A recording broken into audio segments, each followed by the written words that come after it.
Le contournement Nîmes-Montpellier avance. 70% de la voie ferroviaire est tracée. Pour le constater, le président du Conseil général du Gard s'est rendu sur le terrain. Il a dressé le premier bilan sur l'emploi décidé à la signature de la convention.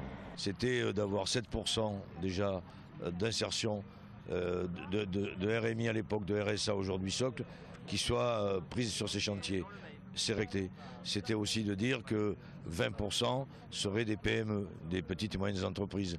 Donc aujourd'hui, sur 19 entreprises qui ont fait cette base de travaux ici à Nîmes, 15 sont gardoises.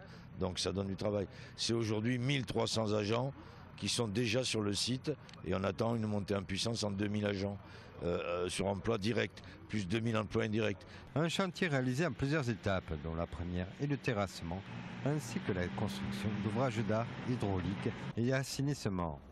Avec un ouvrage d'art tous les 500 mètres, on en comptera à la fin du chantier 188. Pour cela, des emplois spécifiques sont créés. Nous avons à peu près comme objectif d'embaucher 400 personnes, qui évidemment seront des gens locaux pour l'essentiel, des gens soit déjà formés, soit des gens que nous allons former de toutes pièces à ces métiers de la construction. Alors pour répondre à votre question, ce sont des conducteurs d'engins, des terrassiers, des coffreurs, des bancheurs, des maçons, et tout ça à partir d'en ce moment, puisque les besoins y sont aujourd'hui. Pour la suite du chantier, cela sera l'équipement ferroviaire.